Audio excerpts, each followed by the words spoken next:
So I have not made any video on Arsenal for the last 2 weeks, and we have lost and drawn a Premier League fixture, and we have won both our Champions League fixtures.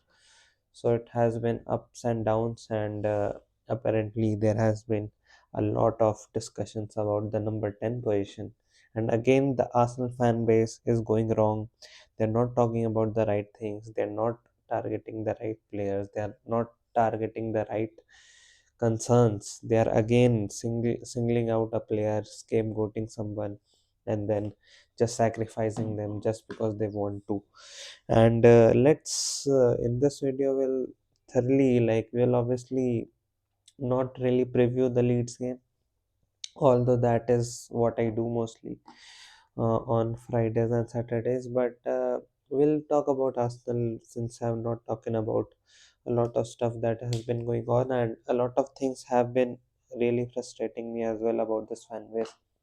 And obviously, one or two of you who watch my videos, you obviously know how big a Odegaard fan I am. And I'm not going to say, oh, he has done nothing wrong and he has been sensational. He was not good against Nottingham Forest. He was not good against Liverpool. And then the confidence has just shaken a little bit. But before that, he was brilliant against Aston Villa. He was brilliant against Everton. He was brilliant against Brighton as well, where he scored a goal and we won games. And he had two assists and one goal in that week itself. So he was doing pretty well. But all of a sudden, right now, every time Martin Odegaard touches the football, people are just criticizing him for left, right, and center for no reason at all. Like literally, he could have a stable game against Kairat. He did not have the most exciting games where he was creating chance after chance, but it was not like, oh, he was pathetic and he was losing the ball all the time, etc. So obviously, people have gotten Ebreche now and they want him at the number 10 position. But the initial idea was to play Ebreche at the left wing position because it doesn't matter if he plays number 10 or number or left wing, because he will always occupy these positions. And against Manchester United, when we brought Merino and Ebreche together for Odegaard, now, both of those players will like to occupy this position only. Mikel Merino is used to playing number 8 position in midfield, and Everett obviously always likes to occupy this position. And Declan Rice also likes to occupy this position only. So, we have two right footers, one left footer who all occupy this position, and Mikel Arteta does not have the guts to ever sub Declan Rice off. Declan Rice has gone beyond a level.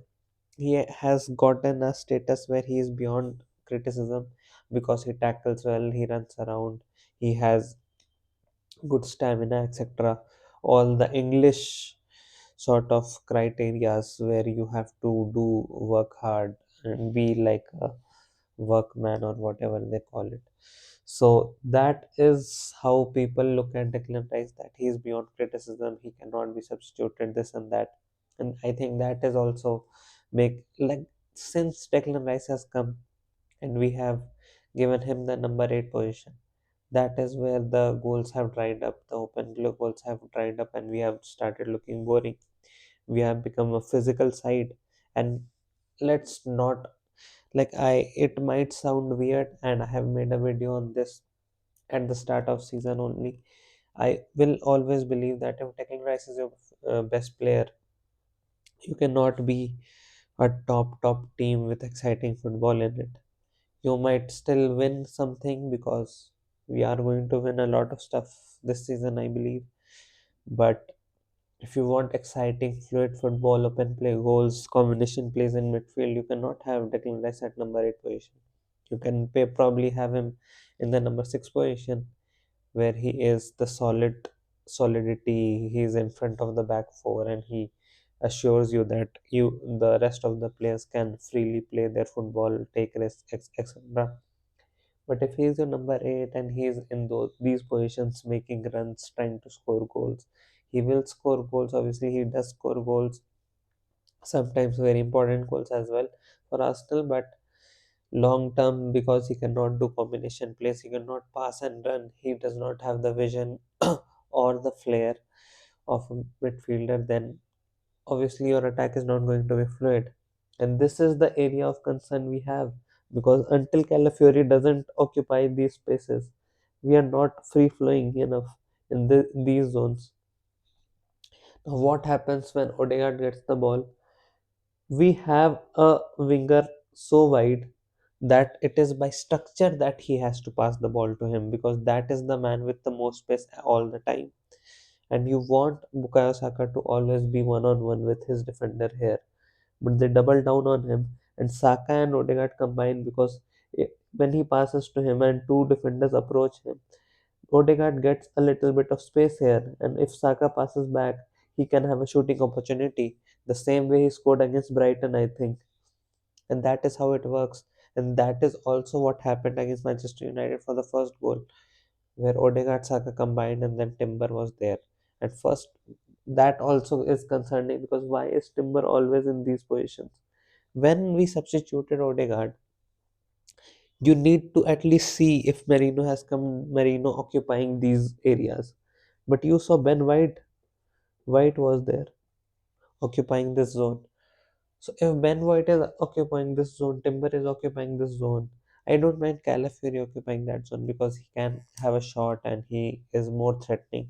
But even Calafiori, I don't think Calafiori moves here and then he moves here. I don't think he occupies these zones enough. I don't think he is centrally that much available, or he gets that much space centrally.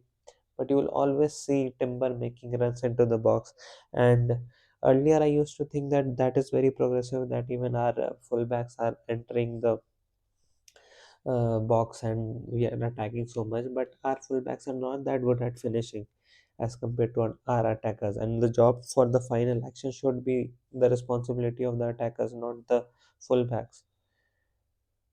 Your fullbacks are supposed to be in these zones, and they are supposed to find you in these central areas. Bukayo Saka, Odegaard getting passes from Timber or Zubimendi, is that is going to work more than Bukayo Saka crossing it to Timber and I don't know who, Declan Rice arriving at the box. The box is too crowded for any midfielder to arrive and just score a goal for like casually score a goal arriving at the box. It is already too crowded. When you cross the ball, in now right now you don't even like trust Gyökeres with the responsibility of being a striker. You are confused in Gabriel Jesus and Gyökeres. And Gabriel Jesus against Manchester United was very disappointing, because against Inter he scores two goals. He's supposed to be technically too good, but against Manchester United, I saw that our first touches were not good enough. Whenever the ball went to Manchester United, their first touch is impeccable. But the technicality of our team, unless Odegaard comes deep, receiving the ball, and then guides, holds our finger and guides us through. Until then, we cannot do build up. We are very good at build up. We are very good at build up. This and that. Is the way we build up the right way to build up? Since Partey has gone, we have obviously lost out on a lot of open play goals, and I used to say that this all the time last season. There are a lot of times that my opinions have been there. Obviously, there are no videos, but if Thomas Partey goes, that is a big loss as a football. Sorry, that is a big loss as a footballing talent, because Partey would never fear passing through these lanes. He will always find Bukayo Saka or Martin Odegaard somehow in spaces, and then they'll have the freedom to attack. Right now, our midfielders, they're all passing here, here, back. Zoe comes here, he has the opportunity to pass here, but he chooses to pass here and gives the ball to Mbemo and they score. We are not brave enough, we are not free flowing enough, we don't enjoy our football enough. We are also so much burdened with the responsibility that Arteta gives every single player. Be in this position, be in this position, choose this option, choose this option. Let the players play. And in the recent yesterday's press conference, he has said that he prefers Martin Odegaard to move forward, but his natural uh, instinct is to go deep. It's not his natural instinct. It's actually so unfortunate that we cannot build a play in a sufficient way enough to find him when he goes up. If Martin Odegaard is here, I am sure it would take us the whole like sequence of passing here, going there, then going there, then going there, then going there, then going there, then going there. We'll have to move around this sort of thing, and it would be a 1 minute, 2 minute process when Martin Odegaard receives the ball. And by then, that whole team is in structure. Their midfielders are closing in Odegaard, and he's under pressure. So the only option he sees is the wide winger in Saka, and then he has to pass there because that is the only viable option. Otherwise, he'll lose the ball. So what is he supposed to do? Lose the ball? Just do anything? He chooses the right option there. It's not like he does not choose the right option, but when he's in spaces, he needs to be more. Uh, Obviously, that was a valid criticism last season where he was not shooting enough, this and that. But since the PSG game and then Liverpool, he has started shooting as well. He scored a goal against Brighton. He did the pass against Aston Villa. When he gets the space, Bruno Fernandes every single game. Nobody rates Manchester United like that, so they do not form low blocks. Whenever a team has formed a low block against Manchester United, why don't they get points against lower ranked teams? Why do they so frequently drop points against the lower ranked team at home, away from home? Because when teams sit deep, Bruno Fernandes doesn't get space. He is also not able to create those chances. When he gets spaces, when going away from home, counter attack football, then he shines a lot. And the kind of goals Manchester United scored, those were killer goals. Like those are the type of players they have signed as well, Cunha and Bomo, who can deliver in the final action. So that is also something they have chosen to do. It's I and they're moving well. They are looking good. The first game at home, the way they performed, that was not a fluke at all. I think they are a good side and they are now in the top four, I guess. So yeah, they are a decent side. I don't think they're a bad side, and it has been a very competitive Premier League season. There are ups and downs, a lot of things that are happening in this season, and I don't know what is going to happen next. But I do believe that this notion where the fan base is scapegoating players, I don't think that is going to work. And I'll also like to compare Odegaard and Eze and how their performances have been. And obviously, you will not rely on a particular site's rating, etc. But I'll still do it for some people because I think we need a bit of reality check here. So this has been Martin Odegaard. He has played 991 minutes. His rating is 7.02, and goals he has scored one, assists he has scored three. Traits, stats compared to other midfielders. Chances created, he's in the 99%. Touches, he's 81%. Shot attempts, he's 95%. Aerial duels, obviously, no. Goals, it's not good enough. Defensive contribution, doesn't care about it. Now, let's see uh, how Eberechi Eze has done. So, Eberechi Eze, chances created, he's in the 43% chances created. Touches, he's 41%. Shots attempts, he's 79%. Goals, he's 90%. Defensive contributions, he's 19%. Aerial duels, he's 40%. His rating 6.99, 4 goals, 2 assists, and he has played 60 minutes more than Martin Odegaard, and he has 2 more goal contributions than Martin Odegaard, and those 3 of them have come against Spurs in one game. So basically, he has also impacted 4 games in the 60 plus minutes he has played. He has started 12 out of 18 matches. Odegaard has started 13 out of 18 matches, but he got injured early in two of them. And this is not a good Martin Odegaard. This you're talking about a Martin Odegaard who's not in form, who's having a bad time, and he's not progressing enough, he's not creating enough chances, etc. I don't know where this narrative comes from, but okay, whatever the fan base wants, they want it, and they don't want to get into the logic of these things, but they want to see results. And people are saying, oh, we want a number 10 who is only good at the final action, who is going to provide us the star quality, who is not going to get too many touches, but when he gets it, he impacts the game and he progresses the ball forward, etc., etc. I am not opposed to playing Breche Eze, but I think he doesn't occupy the same spaces that Odegaard occupies.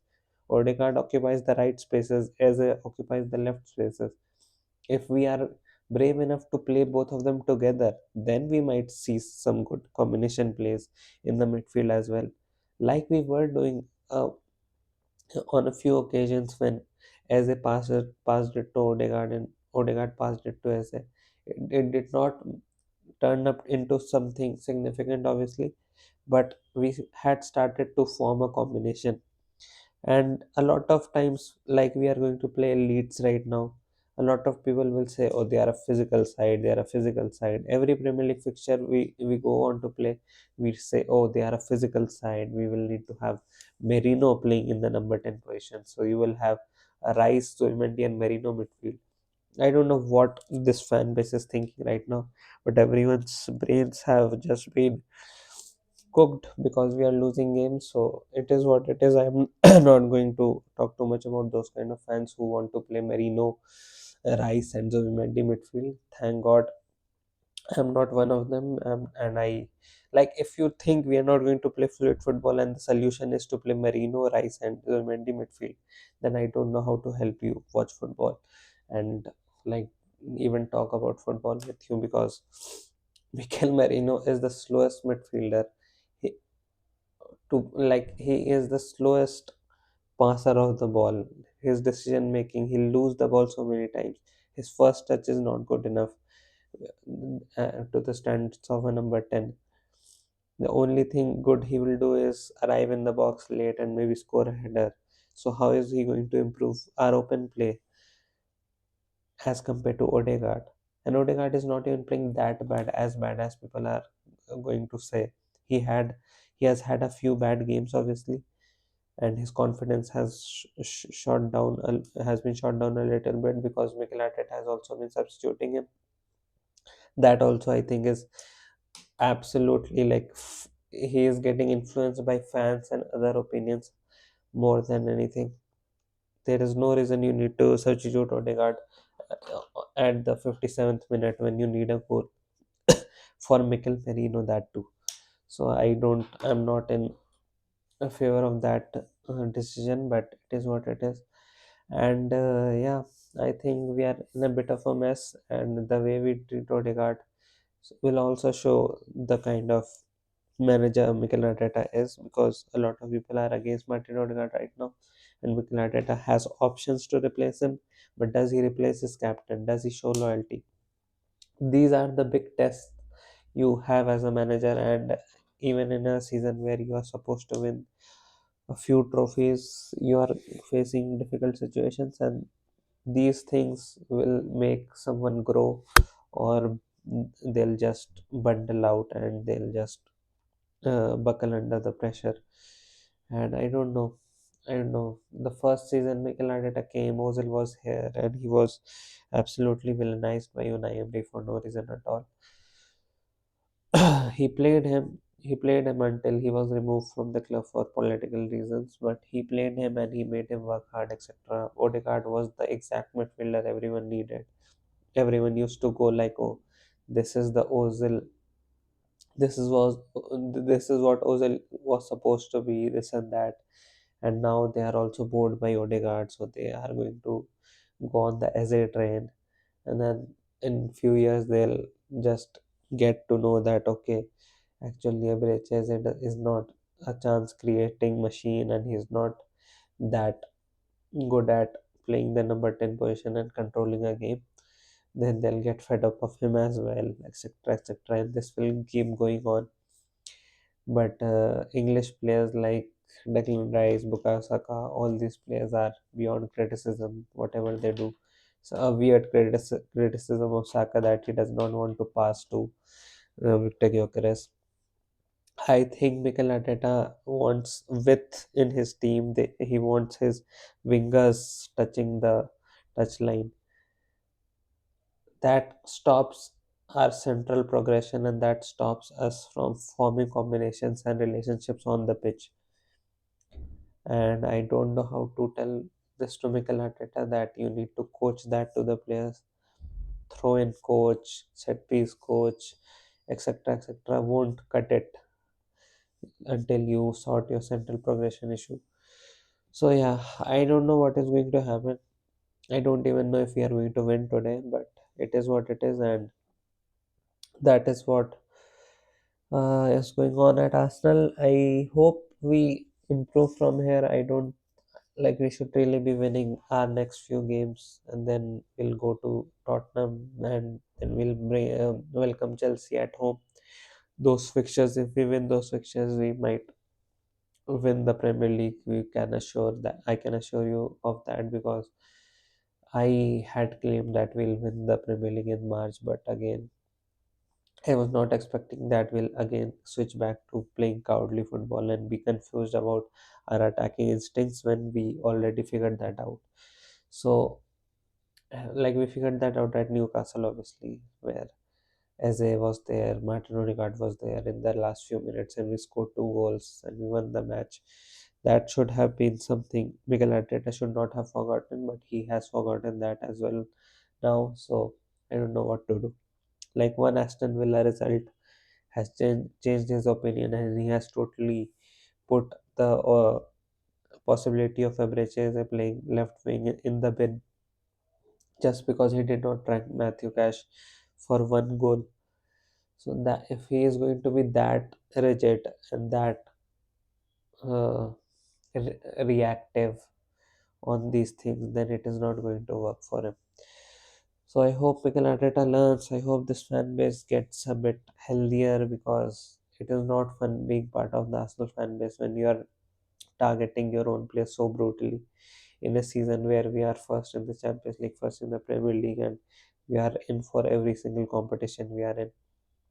Quadruple is on, and still you are targeting your players so much. So that is very unfortunate for me. So it is what it is. I can't control everyone's opinion, but let's hope there we see better days for Arsenal Football Club and we don't bottle this league because not winning this league would actually be the true definition of bottling something. So let's hope we don't do that and let's hope we win today. So yeah, bye.